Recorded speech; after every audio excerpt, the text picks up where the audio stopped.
In the period following the fall of the Galactic Republic and the rise of the Galactic Empire, the galaxy experienced an unprecedented era of authoritarian rule under Emperor Palpatine. The Imperial Navy was rapidly expanding to enforce the Emperor's iron grip over countless star systems. One of the cornerstones of Imperial military doctrine was overwhelming numerical superiority. This was reflected in the Empire's Starfighter design philosophy, which favored mass-produced, expendable fighters like the TIE Fighter. The TIE series of starfighters, produced by CNR Fleet Systems, symbolized the Empire's reliance on quantity over quality. TIE fighters were fast and maneuverable, but lacked key features such as shields, hyperdrives, and life support, making them entirely reliant on nearby capital ships for support. This strategy allowed the Empire to overwhelm enemy forces with sheer numbers, but it also meant that Imperial pilots had minimal protection in combat. The Empire's doctrine assumed that the loss of individual TIE fighters and pilots was acceptable, as they could be easily replaced. Meanwhile, across the galaxy, the seeds of rebellion were taking root. The Rebel Alliance, initially a loose coalition of dissidents and freedom fighters, was growing in strength and numbers. Unlike the Empire, the rebellion could not rely on overwhelming resources. Instead, they needed highly effective, versatile starships that could operate independently, survive engagements with superior forces, and strike critical blows against the Empire's war machine. Incom Corporation, once a highly respected manufacturer of spacecraft for the Galactic Republic, was finding itself in a precarious position. Before the Empire's rise, Incom had thrived by producing high-quality ships like the Z-95 Headhunter and AR-C-170 starfighters, which had served the Republic well during the Clone Wars. However, with the dawn of the Imperial era, Incom was gradually sidelined in favor of CNR Fleet Systems, which had secured lucrative contracts to supply the Empire's growing fleet of TIE fighters. The situation for Incom became critical when the Empire's military-industrial complex began consolidating control over starship production. Corporations like Incom that had traditionally supplied the Republic were now facing nationalization, corporate takeovers, or worse, liquidation, if they failed to comply with the Empire's demands. CNR Fleet Systems, bolstered by its close ties to the Imperial elite, was positioned to dominate the market, pushing competitors like Incom to the brink of irrelevance. Faced with shrinking contracts and increasing pressure from the Empire, Incom's management was forced to make a strategic decision: either align themselves fully with the Imperial military, producing mass-produced, low-quality starfighters to stay competitive, or innovate and create something revolutionary that could outclass CNR's TIE series. However, aligning with the Empire came with a steep price. Corporate autonomy would be lost, as the Empire had a track record of nationalizing key industries, especially those involved in military production. Incom's leadership realized that once they fell into the Empire's grasp, they would be reduced to nothing more than a cog in the Imperial war machine, with no freedom to innovate. To avoid this fate, Incom's management secretly began exploring the possibility of developing a new starfighter. The goal was to create a cutting-edge, multi-role starfighter that could challenge the TIE Fighter and provide a tactical advantage against the Empire. However, developing such a fighter in the open would draw the attention of Imperial authorities, so the project had to be conducted in secrecy. At this time, the galactic starfighter market was undergoing significant shifts.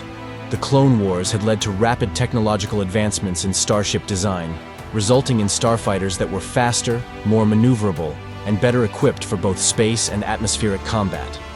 However, the Empire's shift toward quantity over quality meant that many of these advancements were being ignored in favor of easily replaceable starfighters like the TIE series. Incom, which had long prided itself on producing advanced, high-performance ships, saw an opportunity in this shift. The Empire's doctrine of overwhelming force with fragile, underprotected fighters left a gap in the market for a starfighter that could survive extended engagements, deliver heavy firepower, and operate independently.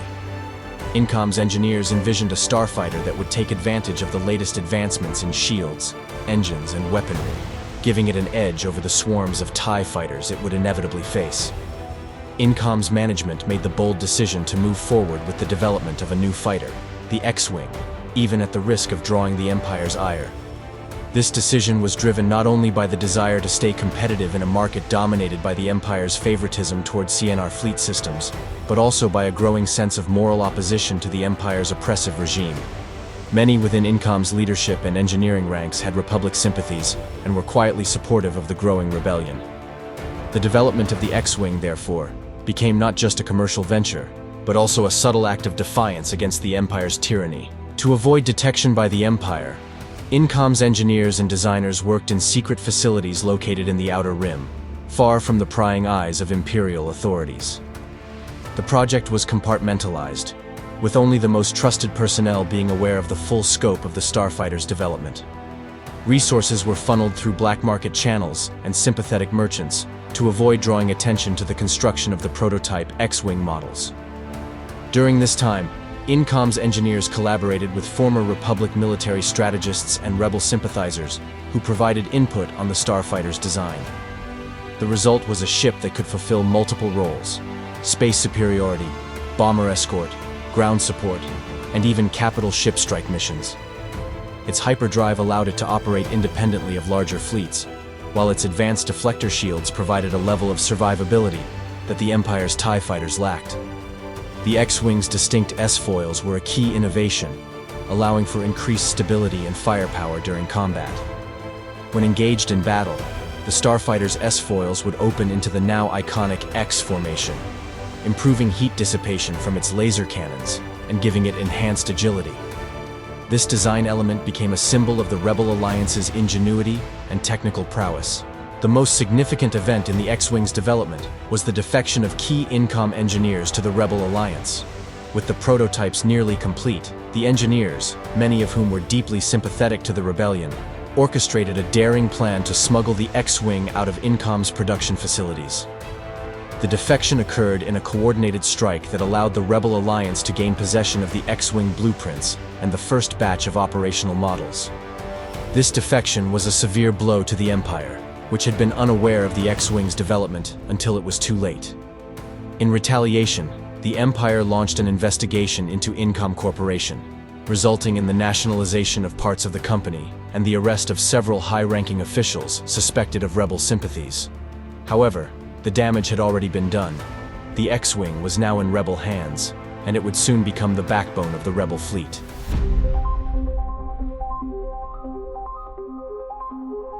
The original concept behind the X-Wing Starfighter was born out of the lessons learned during the Clone Wars, coupled with the unique tactical challenges faced by the Rebel Alliance. During the Clone Wars, the Galactic Republic had relied on versatile, heavily armed starfighters like the AR-C-170 and the Z-95 Headhunter. These ships were designed to balance offense, defense, and survivability, allowing them to engage in both space and atmospheric combat while supporting larger capital ships. However, with the rise of the Galactic Empire, this balanced approach to starfighter design was abandoned in favor of the mass production of light, expendable TIE fighters that focused purely on numbers and speed. INCOM's engineers, many of whom had worked on Republic-era starfighters, saw the strategic limitations of the Empire's TIE series.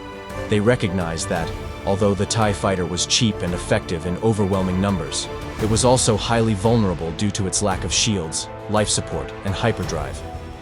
These weaknesses presented a significant opportunity to create a starfighter that could outlast and outgun the TIE fighter in small-scale skirmishes, which was precisely the kind of warfare the Rebel Alliance was engaged in. The X-Wing was conceived as a response to this shift in the galactic starfighter landscape. It would not be a starfighter designed for fleet actions or mass battles, as the Empire's TIE fighters were. Instead, it would be a versatile, multi-role starfighter capable of engaging in a wide range of missions, anything from dogfighting to bombing runs to recon operations. The engineers at INCOM Corporation aimed to develop a fighter that could operate independently, far from support vessels, and survive long enough to strike strategic blows against the Empire. The key to the X-Wing's design was versatility. INCOM's engineers were keenly aware that the Rebel Alliance did not have the luxury of building specialized starfighters for every role. Unlike the Empire, which could field different types of starfighters for space superiority, bombing, and reconnaissance, the Rebel fleet was a ragtag force, pieced together from stolen, outdated, or black market vessels. This meant that any starfighter developed for the rebellion had to be capable of performing a variety of tasks: space combat, planetary assault, fleet defense, and more. To achieve this versatility, the engineers made several important design choices. One of the most critical features the X-Wing needed was survivability. Unlike the fragile TIE fighters, which relied on speed and maneuverability to avoid damage, the X-Wing was designed with powerful deflector shields, making it far more resilient in extended engagements. The shields allowed pilots to absorb multiple hits and stay in the fight longer, a key advantage for a smaller force like the Rebellion. INCOM's engineers understood that the Rebellion often operated on the fringes of the galaxy, conducting hit-and-run strikes on Imperial convoys and installations. This meant that the X-Wing needed to be capable of operating independently, without the need for large capital ships or support fleets. The inclusion of a hyperdrive allowed X-Wings to jump to hyperspace without the need for a carrier vessel, giving Rebel squadrons the ability to strike far from their bases and evade Imperial patrols. This autonomy was critical to Rebel hit-and-run tactics, which relied on mobility and surprise. One of the X-Wing's most iconic features, the S-foils, also known as strike foils, were a stroke of engineering genius that combined improved aerodynamics with enhanced firepower. In their closed position, the S-foils reduced the X-Wing's profile and drag, improving its speed and maneuverability in atmospheric flight. When opened into the distinctive X shape, the S-foils spread the Starfighter's laser cannons apart, allowing for greater firing arcs and more effective power distribution to its weapon systems. This configuration also improved heat dissipation from the laser cannons, allowing the X-Wing to fire more frequently without overheating. INCOM's engineers wanted the X-Wing to be capable of delivering devastating firepower, both in dogfights and against larger targets like capital ships or ground installations. The X-Wing was equipped with 4 time-and-back KX-9 laser cannons, 2 mounted on each wing, and a pair of proton torpedo launchers. This combination of weaponry gave the X-Wing an edge over the lightly armed TIE fighters, as it could engage enemies at both short and long ranges and deliver high-yield torpedo strikes against heavily armored targets. The torpedoes, in particular, gave the X-Wing the ability to punch above its weight class, making it effective against larger ships like star destroyers or space stations. The X-Wing was designed to be flown by highly skilled pilots who could make the most of its versatility, but even the best pilots needed cutting-edge systems to maximize their effectiveness. INCOM equipped the X-Wing with an advanced targeting computer and sensor suite, which made it easier to lock onto fast-moving targets or coordinate with other Rebel starfighters during complex operations. The inclusion of an astromech droid socket, which housed droids like the R2 series, allowed for real-time navigation adjustments, system repairs, and astrogation during hyperspace travel. This further enhanced the X-Wing's ability to operate independently from larger fleets. INCOM's engineers also considered the type of pilots who would be flying the X-Wing. Unlike the Empire, which often relied on young, inexperienced pilots who were quickly trained and thrown into the cockpit of expendable TIE fighters, the Rebel Alliance had a smaller pool of highly skilled, often veteran pilots. These pilots, many of whom had flown for the Republic during the Clone Wars, needed a starfighter that would allow them to fully utilize their experience and tactical skills. The X-Wing was designed with these ace pilots in mind. Its controls were intuitive, its systems highly responsive, and its survivability ensured that skilled pilots could stay alive long enough to make a difference in the fight. The X-Wing's reliance on pilot skill was part of its broader tactical philosophy. Unlike the swarming tactics of the TIE fighters, which were based on overwhelming enemy forces through sheer numbers, the X-Wing was meant to give the Rebellion a qualitative edge. A single X-Wing, in the hands of a capable pilot, could outmaneuver and outfight multiple TIE fighters, making each Rebel pilot's survival far more valuable than their Imperial counterparts. The X-Wing was envisioned as the backbone of the Rebel Alliance's Starfighter Corps, designed to fulfill a wide array of tactical roles. The general idea behind the X-Wing was that it would serve as the primary strike craft in both offensive and defensive operations. While capable of dogfighting with Imperial TIE fighters, the X-Wing was equally effective in delivering precision strikes against Imperial capital ships, space stations, or planetary defenses. In the early stages of the rebellion, the X-Wing was critical to the hit-and-run tactics that allowed the rebels to harass the Empire's supply lines and military installations. Its hyperdrive allowed small X-Wing squadrons to strike deep behind enemy lines, often without the support of larger fleets. In these operations, X-Wing pilots would rely on their ship's speed, firepower, and shields, to complete their missions and escape before Imperial reinforcements could arrive. The X-Wing also played a key role in fleet engagements, where its combination of speed, durability, and firepower made it an ideal escort for Rebel capital ships. During these battles, X-Wings were often tasked with protecting larger vessels from TIE fighter attacks, while simultaneously engaging Imperial bombers or frigates.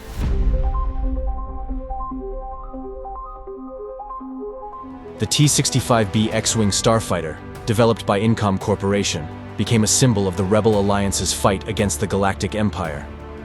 Known for its versatility, durability, and formidable firepower, the X-Wing was a highly advanced starfighter, designed to be adaptable to various combat scenarios and able to outperform the Empire's TIE fighter on multiple fronts.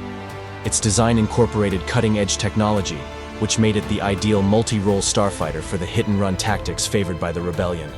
The following sections detail the X-Wing's key technical specifications and components. The X-Wing had an overall length of 12.5 meters, with a height of 2.4 meters, and a wingspan of 11.2 meters when the S-foils, strike foils, were closed. When fully deployed into the distinctive X formation during combat, the wingspan extended to 12.5 meters. Despite its relatively compact size, the starfighter weighed approximately 10 metric tons when fully loaded, which contributed to its sturdy frame and resilience in combat. Its design was heavily focused on maneuverability and adaptability, allowing it to operate equally well in both space and atmospheric environments. The aerodynamic profile of the X-Wing meant it could engage in planetary assaults and support ground forces in atmosphere, giving it an edge over fighters that were space-only designs like the Imperial TIE series. Propulsion was provided by 4 powerful Incom 4L4 fusible thrust engines, mounted at the tips of the X-Wing's S-foils. These engines were highly efficient, offering the starfighter excellent speed, agility, and operational range.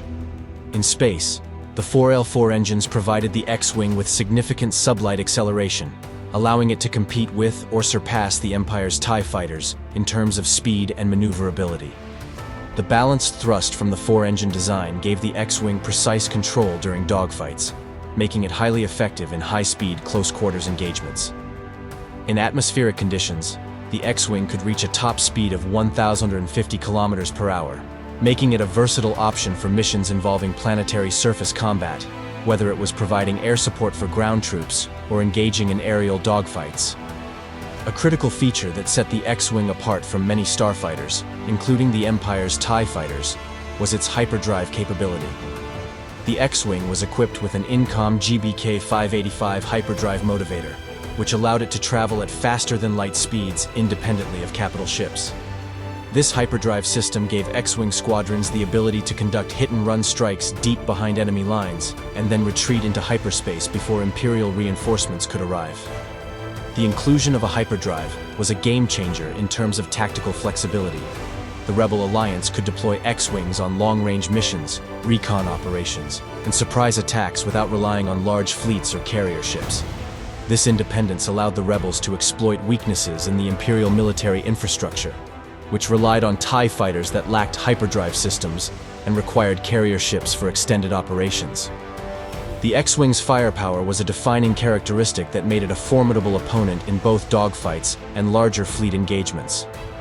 Each of the 4 S-foils housed a tame-and-back KX-9 laser cannon, which could be fired in a variety of configurations depending on the tactical situation. The pilot could fire the cannons in staggered bursts, single shots, or all at once in a powerful quad burst, delivering devastating firepower to enemy targets. The placement of the laser cannons on the wingtips provided wide firing arcs, allowing X-Wing pilots to engage fast-moving targets with precision. Additionally, the X-Wing was equipped with 2 proton torpedo launchers mounted beneath the fuselage. These launchers were typically loaded with MG-7A proton torpedoes, giving the X-Wing the ability to deliver high-damage payloads against capital ships, space stations, or ground-based targets. The proton torpedoes were particularly effective during the Battle of Yavin, where they were instrumental in the destruction of the Empire's first Death Star. The X-Wing's defense systems were equally impressive. Unlike the TIE fighters, which had no shields and minimal protection, the X-Wing was equipped with deflector shield generators, which could absorb enemy fire and greatly enhance the ship's survivability. The shields could be adjusted based on the combat situation, with energy redirected to the front or rear shields depending on where the attack was coming from. This adaptability in shield management gave X-Wing pilots the ability to survive prolonged engagements, even when outnumbered. Additionally, the X-Wing's hull was made from a lightweight but durable titanium alloy, further enhancing its resilience in combat while maintaining speed and maneuverability. The X-Wing was designed for long-duration missions, and this was reflected in its onboard systems and cockpit layout. Each X-Wing had a built-in astromech droid socket, typically housing an R2 series droid like the famous R2-D2. The astromech droid played a crucial role in the ship's operation, handling navigation, system repairs, and astrogation for hyperspace jumps. The droid could make mid-flight adjustments to the ship's systems, ensuring that the X-Wing remained operational even after sustaining damage. This autonomous repair capability allowed X-Wings to stay in the fight longer and to return from missions that might have otherwise been fatal. The astromech also assisted in complex calculations required for hyperspace travel, enabling X-Wing pilots to execute precise jumps and avoid Imperial patrols. The X-Wing's cockpit was designed with the needs of experienced pilots in mind. The controls were intuitive and responsive, allowing for quick adjustments in combat. The cockpit included a heads-up display, SHUD, that provided critical information on enemy targets, shield strength, and weapons systems.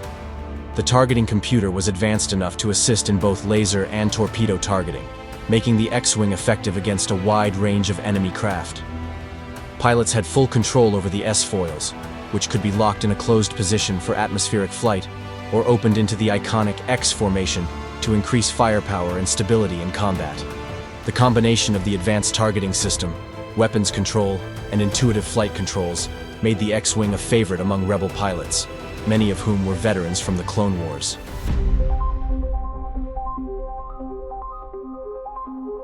X-Wing pilot training within the Rebel Alliance was designed to be rigorous yet efficient, considering the high demand for skilled pilots and the limited resources available.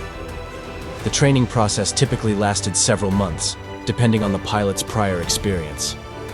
Many of the pilots recruited by the Rebellion had some level of previous Starfighter experience, either as former Republic pilots or defectors from the Imperial fleet, which helped to streamline their transition to the X-Wing. The training regimen was focused on three core areas: flight operations, combat tactics, and survival skills.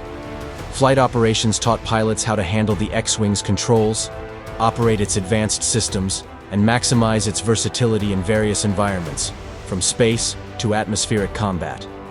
Combat tactics involved extensive dogfight training, squadron coordination, and precision strikes against both small and large targets. Lastly, survival training was crucial for Rebel pilots, who often found themselves operating deep behind enemy lines with little support. The overall goal was to produce pilots capable of surviving the harsh conditions of guerrilla warfare, where adaptability and quick thinking were as important as piloting skills. Because the Rebel Alliance was constantly under pressure from the Empire, training had to be completed as quickly as possible without sacrificing effectiveness. Many pilots received their training in simulators to avoid the high risk and cost of live flight training.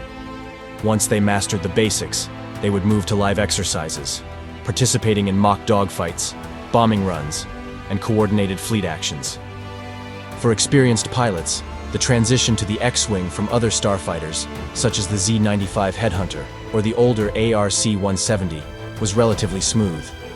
These pilots typically needed only a few weeks of familiarization training before being sent into active combat.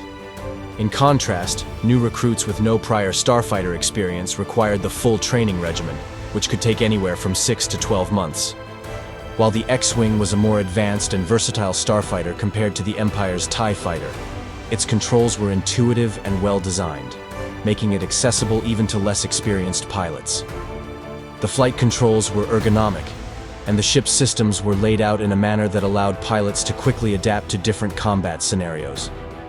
The X-Wing's targeting system, navigation controls, and weapons management were highly responsive, allowing pilots to make rapid adjustments during intense dogfights. In comparison, the TIE fighter's controls were simpler, but that simplicity came with significant drawbacks. Imperial TIE fighters were built to be mass-produced, cheap, and disposable, meaning that pilot survivability was not a primary concern.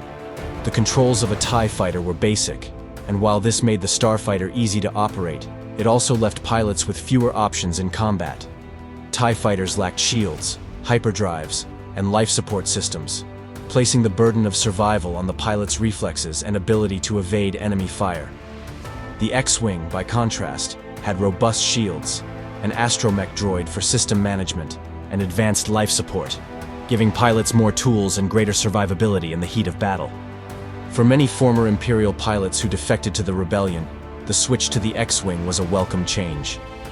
The Starfighter's advanced capabilities allowed them to engage in longer, more complex missions without constantly worrying about being outgunned or outmaneuvered.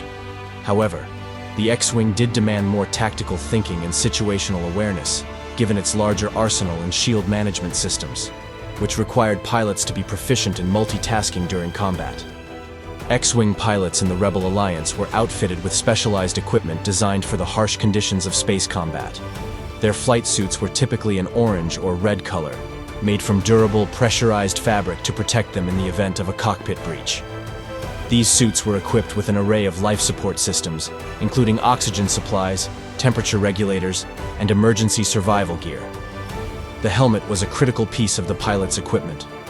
Rebel flight helmets were outfitted with a communications array, targeting visor, and environmental seals that allowed them to connect to the X-Wing's life support system. The targeting visor, integrated with the ship's systems, helped pilots aim their weapons with precision. The helmets were also equipped with a built-in HUD, heads-up display, providing real-time information about shields, weapon status, and enemy targeting locks. This data was crucial during dogfights, where split-second decisions could mean the difference between life and death. An additional layer of protection came in the form of the pilot's chest-mounted life support box. This compact device monitored the pilot's vital signs and controlled oxygen flow, ensuring that they remained conscious and healthy throughout long-duration missions. The life support box could be manually operated in emergencies, providing pilots with critical control over their own survival in case of ship system failures. X-Wing pilots also carried a standard-issue blaster pistol and a survival kit stored beneath the seat of their cockpit. This kit contained rations, a thermal blanket, a portable beacon, and medical supplies, which could be used in the event of a crash landing or extended isolation from Rebel forces. The survival gear reflected the reality that X-Wing pilots, often operating far from base and behind enemy lines, had to be self-sufficient in case their mission went wrong. Overall, X-Wing pilots were trained and equipped to handle a wide variety of combat situations. Their training prepared them for both the tactical demands of flying a multi-role starfighter and the physical challenges of surviving in hostile environments. The combination of advanced technology in the X-Wing, intuitive controls, and comprehensive pilot training ensured that Rebel pilots had a fighting chance against the numerically superior forces of the Empire.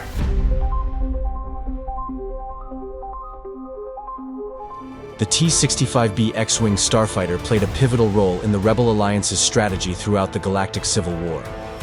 As a multi-role starfighter, the X-Wing was designed to fulfill a wide range of combat roles, making it the backbone of the Alliance's starfighter forces. Its versatility and durability made it a key asset in both space and atmospheric combat, enabling the Rebellion to engage the superior numbers of the Galactic Empire's fleet with hit-and-run tactics, coordinated fleet actions, and precision strikes. The X-Wing was envisioned as the ultimate multi-role starfighter, capable of excelling in various types of combat scenarios. Unlike the Imperial TIE Fighter, which was designed solely for dogfighting and short-range skirmishes, the X-Wing was equally effective in dogfights, bombing runs, and fleet support missions. This versatility was at the heart of the X-Wing's design and its final concept of use. Rebel strategists needed a starfighter that could engage in independent operations far from fleet support, conduct precision strikes against key targets, and survive prolonged combat engagements. The X-Wing's balance of speed, firepower, and durability fulfilled these needs perfectly. In one-on-one dogfights, the X-Wing could more than hold its own against the Empire's TIE fighters, thanks to its superior shielding, advanced targeting systems, and heavier firepower. Its laser cannons provided both rapid-fire and quad-burst modes, giving pilots flexibility depending on the situation. The proton torpedo launchers, meanwhile, allowed X-Wings to engage larger, heavily armored targets, such as Imperial Star Destroyers or fortified space stations. This gave the rebellion a critical advantage, as the X-Wing could be deployed in both starfighter dogfights and capital ship assaults without needing to rely on a separate bomber or escort fighter. On the battlefield, X-Wing squadrons often operated independently, striking key Imperial installations, escorting convoys, or providing close air support to ground forces during planetary assaults. The inclusion of a hyperdrive motivator enabled X-Wings to conduct long-range missions deep behind enemy lines, giving the rebellion a strategic advantage in executing surprise attacks and quickly retreating to safety. X-Wings often spearheaded hit-and-run operations, where speed and agility were paramount, disrupting Imperial supply lines and harassing enemy fleets. The final concept behind the X-Wing was rooted in the Rebel Alliance's need for an all-purpose starfighter that could operate effectively across various theaters of war.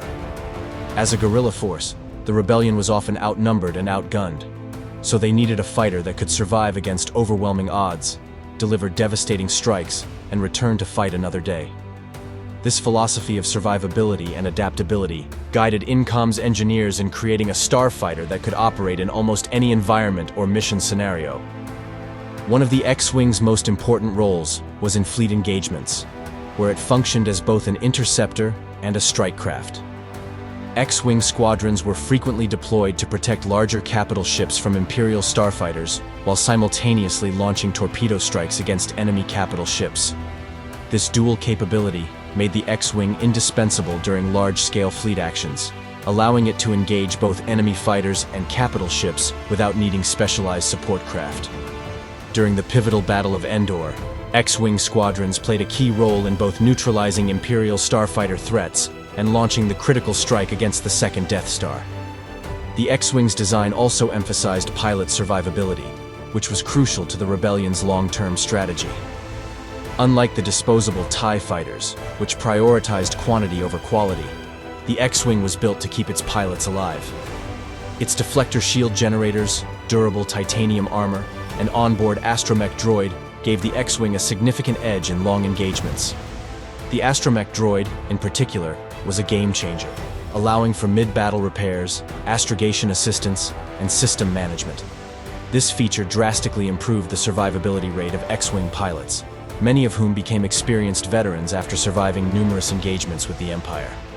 Another key aspect of the X-Wing's role on the battlefield was its ability to perform atmospheric combat missions. Many Imperial starfighters, such as the TIE series, were optimized solely for space combat. The X-Wing, however, was equally effective in atmospheric operations, providing air support during ground-based assaults, escorting transports, or strafing enemy positions. This made the X-Wing an essential component of Rebel planetary operations, where it often supported ground troops during invasions or defended key locations against Imperial retaliation. The Rebel Alliance's reliance on small, mobile fleets also influenced the X-Wing's final concept of use. Because Rebel forces could not afford to engage the Empire in direct, large-scale battles, they frequently relied on hit-and-run tactics, using fast-moving strike teams to deal significant damage before retreating to safety. The X-Wing was the perfect starfighter for these kinds of missions. Its hyperdrive allowed it to operate far from Rebel bases, strike key Imperial installations or convoys, and escape before enemy reinforcements could arrive. This operational flexibility made the X-Wing a linchpin in the rebellion's broader strategy of attrition warfare.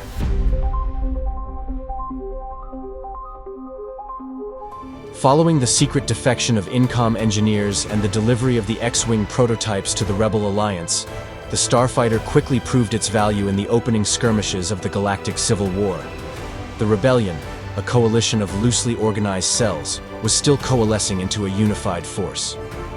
Early battles were often fought on the fringes of Imperial space, where the Empire's control was weaker, and its presence was primarily maintained through smaller outposts and patrol fleets. In these regions, X-Wings were deployed in small squadrons, typically no more than 6 to 12 fighters, to conduct ambushes and reconnaissance missions. Rebel commanders like General Jan Dodonna and Admiral Raddus recognized the importance of hit-and-run tactics, as they could not afford to engage in prolonged battles against the numerically superior Imperial Navy. The X-Wing's hyperdrive allowed these squadrons to strike isolated Imperial convoys and quickly escape before reinforcements arrived. One of the earliest notable skirmishes occurred over the planet Mykapo. A small rebel cell, equipped with just a handful of X-Wings, launched a surprise attack on an Imperial supply convoy. The Imperial fleet, protected by a pair of Gozanti-class cruisers and their complement of TIE fighters, underestimated the X-Wings' capabilities. The X-Wings, using their superior shields and firepower, outmaneuvered the unshielded TIE fighters, delivering precise strikes to disable the cruisers' engines. With their convoy stalled, the Imperials were forced to surrender or be destroyed by the rebels' well-timed proton torpedo volleys. This small victory sent shockwaves through the local Imperial ranks, demonstrating that the rebellion could cripple Imperial operations even without a formal fleet. In another key engagement above Ord Mantell, the X-Wings again showcased their versatility.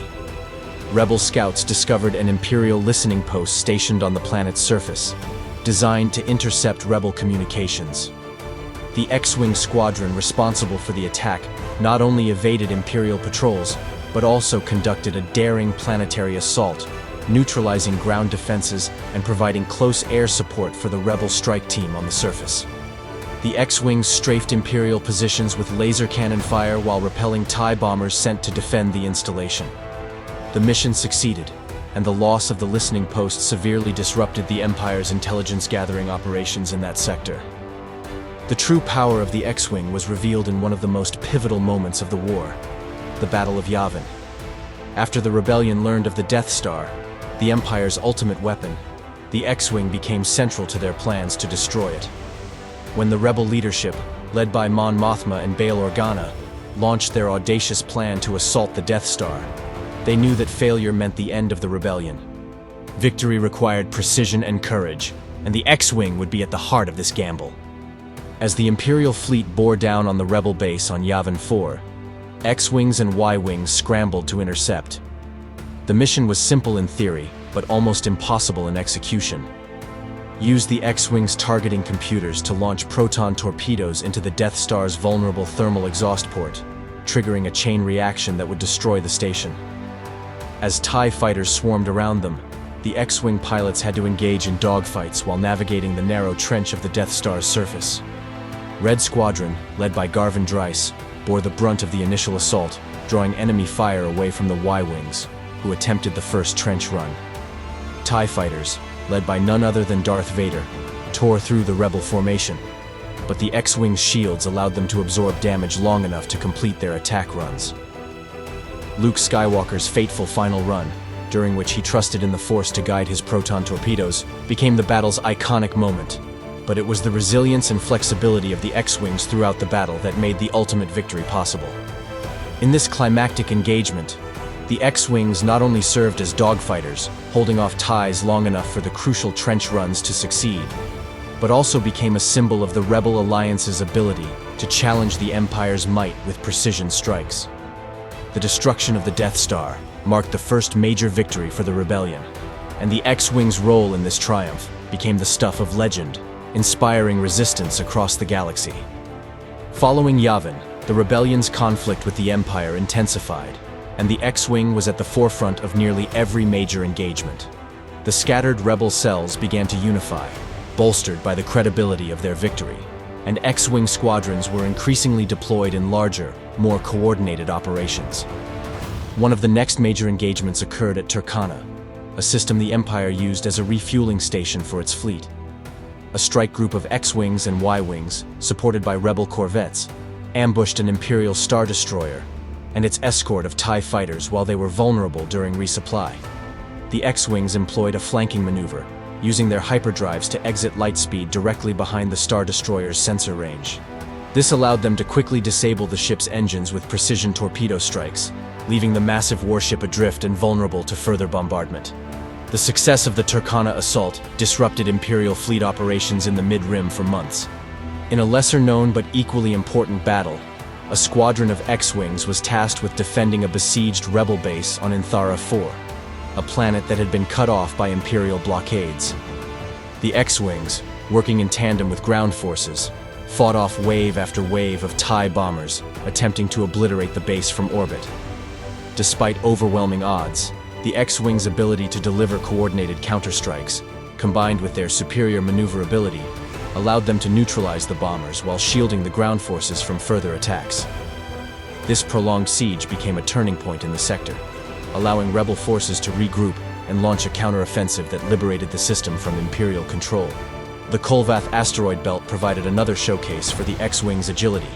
During an Imperial crackdown on mining colonies sympathetic to the rebellion, X-Wing squadrons were deployed to harass Imperial convoys navigating through the dense asteroid fields. The TIE fighters, lacking shields, were at a severe disadvantage, as the asteroids presented as much of a danger as the rebels themselves. X-Wing pilots, familiar with the terrain and able to make use of their shields to absorb asteroid impacts, decimated Imperial forces with well-timed hit-and-fade tactics. The rebellion's mastery of guerrilla warfare, utilizing the X-Wing's independent operation capabilities, allowed them to wrest control of the region. In the Battle of Hoth, the X-Wings were again called upon to defend the rebel base, this time during a full-scale Imperial invasion.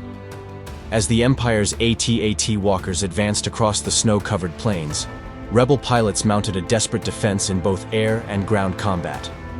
Although the T-47 airspeeders carried out the primary defense on the ground, X-Wings took to the skies, providing aerial cover against waves of TIE fighters and bombers. X-Wing squadrons were pivotal in the evacuation, engaging the Imperial blockade while escorting the fleeing transports. Their role as escort fighters was essential, holding off the swarming TIEs and ensuring that the transports carrying key rebel leaders and personnel, including Princess Leia Organa and General Reekin, escaped safely into hyperspace. By the time of the Battle of Endor, the X-Wing had solidified its place as the Rebel Alliance's most effective fighter. This final battle was more than just a clash of fleets. It was a showdown for the future of the galaxy. The Rebel fleet, heavily outnumbered, launched a direct assault on the Death Star's construction site, knowing that they had to disable the Imperial fleet and destroy the station before it became fully operational.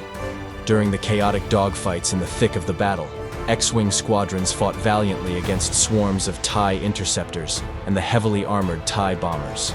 Rogue Squadron, led by Wedge Antilles, led numerous assault runs on Imperial Star Destroyers, targeting weak points like shield generators and bridge towers. Their proton torpedoes, combined with the firepower of capital ships like Admiral Akbar's flagship, helped to turn the tide against the Imperial fleet. In the final stages of the battle, it was an X-Wing pilot, Wedge Antilles, who delivered the coup de grace, flying into the core of the second Death Star and firing the critical shots that led to its destruction. Alongside Lando Calrissian in the Millennium Falcon, Wedge's precise torpedo strike caused the main reactor to explode, marking the end of the Emperor's reign. From its clandestine development in the Outer Rim to its final victory at Endor, the X-Wing Starfighter embodied the heart of the Rebellion's strategy: precision, versatility, and the defiance of overwhelming odds. Its presence in countless skirmishes, major battles, and daring raids made it the Rebellion's most versatile and effective tool against the Empire's relentless war machine. The X-Wing's legacy extends beyond just its role as a starfighter. It became a symbol of hope, resilience, and the power of tactical brilliance against oppressive forces. As the galaxy transitioned from war to peace, the X-Wing remained a beacon of the Rebellion's triumphs and the enduring struggle for freedom across the stars. The Battle of Endor marked the death of Emperor Palpatine and the destruction of the second Death Star, a pivotal moment that sent shockwaves across the galaxy. However, the fall of the Emperor did not immediately bring peace.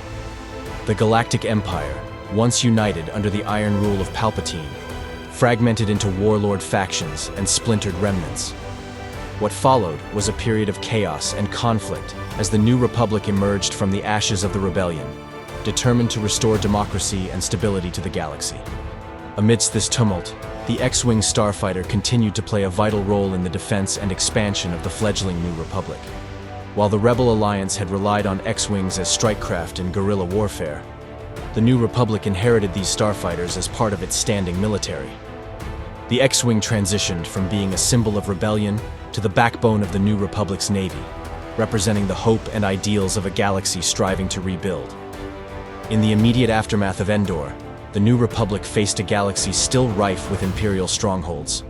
The X-Wing squadrons, now formally organized into the New Republic Starfighter Corps, were deployed to eliminate pockets of Imperial resistance that continued to threaten peace. Perhaps the most significant of these campaigns was the Battle of Jakku, a climactic confrontation between the remnants of the Imperial Navy and the New Republic fleet. This battle, fought over the barren desert world of Jakku, symbolized the end of the Galactic Civil War.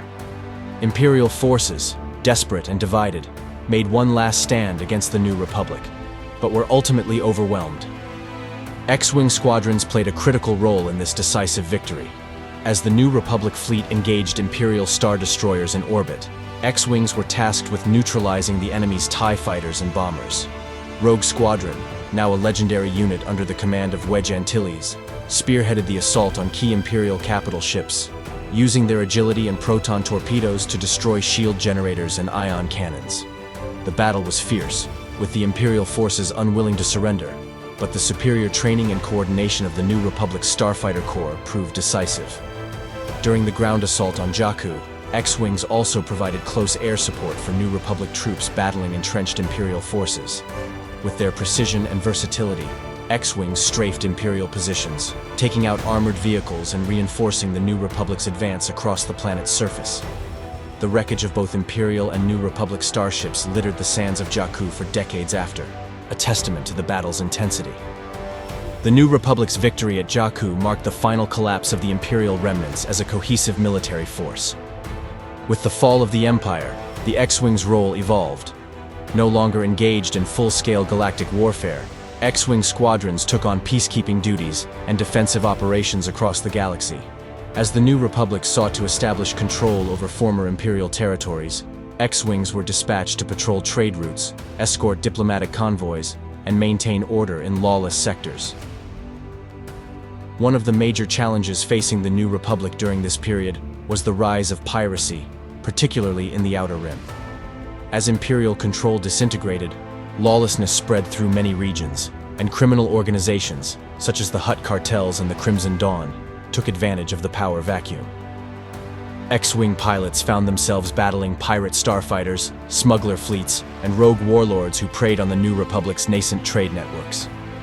A notable engagement during this period occurred near the planet Ord Mantell, where a fleet of pirate vessels, supported by stolen Imperial ties, ambushed a New Republic convoy carrying vital supplies to the core worlds. A detachment of X-Wings, led by Rogue Squadron, responded to the distress call and launched a counter-offensive.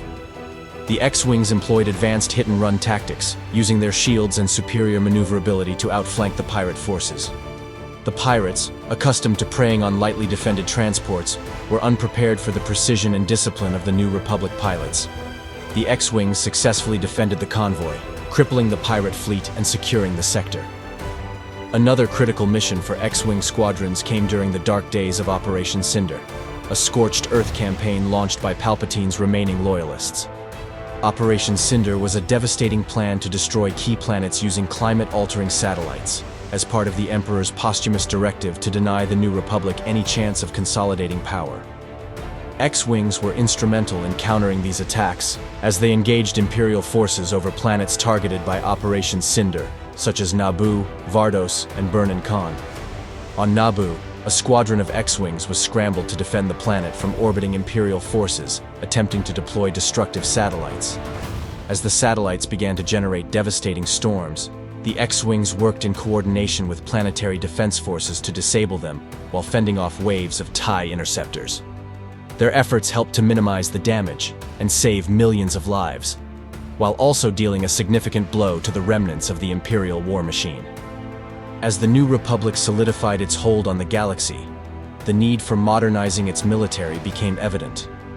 The X-Wing, though reliable, was now an aging design. To maintain technological superiority, Incom Freitech, the successor to Incom Corporation, developed an upgraded version of the Starfighter, the T-70 X-Wing. The T-70 featured numerous advancements over the older T-65 model that had fought at Yavin and Endor. It was faster, more maneuverable, and equipped with more powerful shields and weapons systems. The T-70 also incorporated more advanced astromech integration, allowing pilots to coordinate with their droids in a more seamless fashion, further improving the fighter's versatility. As the galaxy entered a period of relative peace, the X-Wing continued to serve as the primary starfighter of the New Republic Defense Fleet. However, as the First Order, a mysterious faction rising from the remnants of the Empire, began to exert influence in the unknown regions. Tensions mounted. The New Republic, eager to avoid another galaxy-wide conflict, scaled back its military forces, focusing instead on diplomacy and peaceful reconstruction. Yet, many within the Resistance, a breakaway faction led by General Leia Organa, believed that the threat of the First Order could not be ignored. It was during this period of growing tension that the T-70 X-Wing became the preferred starfighter of the Resistance. Resistance pilots, including legendary figures like Poe Dameron, flew these upgraded fighters in secret missions, scouting First Order movements and conducting sabotage operations. The X-Wing's legacy as a tool of rebellion and freedom carried into this new era, as the Resistance once again found itself fighting against a seemingly overwhelming force. The true resurgence of the X-Wing's symbolic and strategic importance came during the conflict with the First Order, culminating in the Battle of Starkiller Base. This superweapon, capable of destroying entire star systems, posed a threat as great as the Empire's Death Stars. When the Resistance discovered the base's location, they launched a desperate assault, relying on their X-Wing squadrons to neutralize the planet-killing weapon. Resistance X-Wings, led by ace pilot Poe Dameron, made daring runs on the surface of Starkiller Base. Their mission was to destroy the thermal oscillator, the key to destabilizing the entire superweapon. The T-70s, equipped with enhanced targeting systems and shields, braved intense ground fire and a fierce contingent of First Order TIE fighters. In one of the most daring assaults of the era, Dameron led a squadron of X-Wings through the narrow trench of the oscillator's structure, delivering the critical shots that ultimately caused Starkiller Base to implode. This victory, much like the Battle of Yavin decades earlier, revitalized the Resistance's fight and gave hope to the galaxy. The X-Wing's role in the era of the New Republic extended far beyond just being a fighter. It became a living testament to the ideals of freedom, resilience, and defiance against tyranny. From the desperate battles against the last vestiges of the Empire to the tense struggles of the Cold War with the First Order, the X-Wing continued to serve as a symbol of hope. In every era, the X-Wing adapted to meet the challenges of its time, from the T-65s of the Rebellion to the T-70s flown by the Resistance. The enduring legacy of the Starfighter reflects its place in galactic history as more than just a tool of war, but as a beacon of the unrelenting fight for justice and peace. The X-Wing story is intertwined with that of the New Republic itself, a story of survival, victory, and the eternal quest to preserve freedom in a galaxy constantly on the brink of darkness.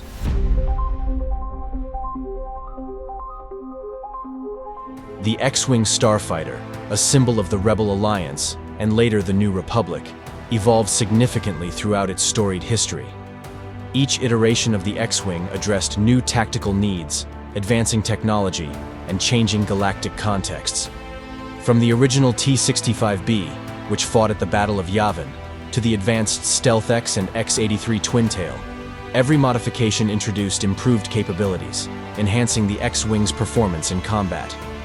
Below is an exhaustive examination of the various X-Wing models, their roles, and the technological advancements that defined each version. The original T-65 series X-Wing was developed by Incom Corporation and became the workhorse of the Rebel Alliance during the Galactic Civil War. The T-65 was famed for its versatility, combining firepower, speed, and survivability in a way that outclassed the Empire's TIE fighters. Over time, the T-65 was further developed into multiple variants that saw action throughout the galaxy. The T-65 X-Wing was the first and most iconic model, designed to strike a balance between agility and durability. Its key features included 4 laser cannons mounted on its wings, proton torpedo launchers, shields, and a hyperdrive. The T-65 could operate independently of larger fleets thanks to its hyperdrive and astromech socket, which allowed for navigation and in-flight repairs. Its S-foils could open into an X-shaped configuration during combat, improving stability and firepower distribution. The T-65A2 X-Wing was a minor upgrade to the original model, featuring improved avionics and targeting systems. This version of the X-Wing was deployed during the early stages of the Galactic Civil War. While it retained most of the original's capabilities, the A2 introduced slightly more powerful engines, giving it a modest speed boost. It also saw refinements in its shields and sensor systems, making it more effective in dogfights. The T-65A3 X-Wing was a later variant designed to extend the Starfighter's operational range, particularly during long reconnaissance missions. This model featured an upgraded hyperdrive with a longer range, enhanced life support systems, and larger fuel tanks, making it ideal for missions where the Starfighter would be far from Allied support for extended periods. To accommodate the longer missions, the T-65A3 also had improved cockpit ergonomics, providing better comfort for pilots on long patrols. Although it was a rare model compared to the T-65B, it filled a niche role for special missions in the latter half of the Galactic Civil War. The T-65AC-4 X-Wing was a limited production variant with enhanced shields and weapon systems. Developed toward the end of the Galactic Civil War, the AC-4 model featured upgraded laser cannons with a higher rate of fire and more efficient energy output, as well as an additional proton torpedo launcher. One of the key enhancements in the T-65AC-4 was its reinforced shields, which allowed it to absorb more damage in battle. This model was particularly effective during skirmishes against heavily fortified Imperial positions or when faced with large numbers of enemy fighters. However, the AC-4's heavier loadout made it slightly less maneuverable than earlier models, making it more suitable for direct assaults rather than hit-and-run tactics. The T-65B X-Wing was perhaps the most well-known and widely used version of the T-65 series, deployed during key battles, such as the Battle of Yavin. The T-65B improved upon the original design with more powerful engines, better shield generators, and enhanced targeting computers. This model became the backbone of the Rebel fleet and saw extensive action throughout the Galactic Civil War. Its ability to engage in dogfights with Imperial TIE fighters while still having the firepower to assault capital ships made it the ideal multi-role starfighter. The T-65B also featured a more advanced astromech interface, allowing better coordination between the pilot and the droid in combat situations. Many T-65Bs were field-modified by Rebel mechanics, who often tailored individual starfighters to the needs of their pilots. The T-65BR, also known as the Recon X, was a reconnaissance variant of the X-Wing designed for long-range scouting missions. Unlike other models, the T-65BR traded most of its offensive weaponry for advanced sensor and communication systems, which allowed it to gather intelligence deep within enemy territory. The proton torpedo launchers were replaced with additional sensor equipment, and the laser cannons were reduced to 2, prioritizing stealth and information gathering over combat. The T-65BR's main role was to scout enemy fleets, track supply lines, and locate hidden Imperial bases. While it retained its shields and basic combat capability, it was not intended for direct engagement. Its longer-range sensors and enhanced stealth systems made it an invaluable tool for Rebel intelligence operations. The T-65C-A2 X-Wing was an upgraded version of the T-65B, with improvements to its power distribution system, making it more energy efficient. This allowed for greater flexibility in diverting power between engines, shields, and weapons during combat, giving pilots more tactical options. The CA-2 also introduced a more advanced targeting computer that could better track enemy starfighters and ground targets. This made the CA-2 particularly effective in mixed-role missions where space superiority, ground attack, and fleet escort were required. It was widely used by the New Republic during the early years following the fall of the Empire.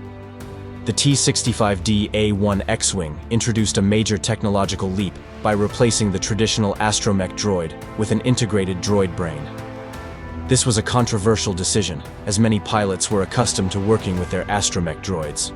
However, the droid brain allowed for more efficient systems management and faster responses in combat. While this model boasted impressive technical advancements, it was met with mixed reviews from pilots who missed the familiarity and problem-solving abilities of their astromech companions. The T-65DA1 was ultimately not widely adopted, and most squadrons preferred to stick with traditional astromech-equipped X-Wings. The T-65 Advanced X-Wing was a prototype designed to test new technology for potential future models. It featured experimental shields, enhanced engines, and more powerful laser cannons. While it never saw full production, many of the systems developed for the T-65 Advanced were later incorporated into the XJ series and other advanced starfighters. The TX-65 Trainer X was a specialized version of the X-Wing designed for training new pilots. It featured dual-control cockpits, allowing an instructor to take over flight controls if necessary. The Trainer X was not equipped with heavy armaments, but retained basic shields and flight capabilities, allowing new recruits to safely learn the ropes of piloting an X-Wing in non-combat environments. The Tandem X-Wing was an experimental two-seater X-Wing designed for special missions that required both a pilot and a dedicated gunner or sensor operator. While it retained the standard X-Wing armament, the second cockpit allowed the additional crew member to handle targeting, sensor operations, or even repairs mid-flight. This variant was produced in small numbers and typically reserved for reconnaissance or special operations missions. The XJ series marked a significant evolution in X-Wing technology, emerging after the establishment of the New Republic. Designed to compete with the increasingly advanced starfighters used by Imperial remnants and new threats like the Yuuzhan Vong, the XJ series offered more firepower, enhanced shields, and better performance across all parameters. It was the next generation of X-Wing that allowed the New Republic and later the Galactic Alliance to maintain starfighter superiority. The XJ X-Wing, also referred to as the XJ class, was a major improvement over the original T-65. It featured better engines, stronger shields, and an upgraded hyperdrive system, allowing for longer-range missions. The XJ's laser cannons were more powerful, and its proton torpedo capacity was doubled, making it more capable of dealing with capital ships and heavily armored targets. The XJ X-Wing was also equipped with an advanced astromech interface, allowing the droid to take on more control over systems management, freeing the pilot to focus on combat tactics. This series was widely used during the Yuuzhan Vong War, where it proved to be a formidable opponent against the extragalactic invaders' organic technology. The XJ-3 X-Wing was an updated version of the XJ series, featuring even more advanced shields and enhanced hull plating to withstand the brutal onslaughts from the Yuuzhan Vong. The XJ-3's targeting systems were optimized for use against the Vong's living starships, which were resistant to conventional targeting computers. In addition to its upgraded defenses, the XJ-3 was slightly faster than the XJ, making it more agile in dogfights.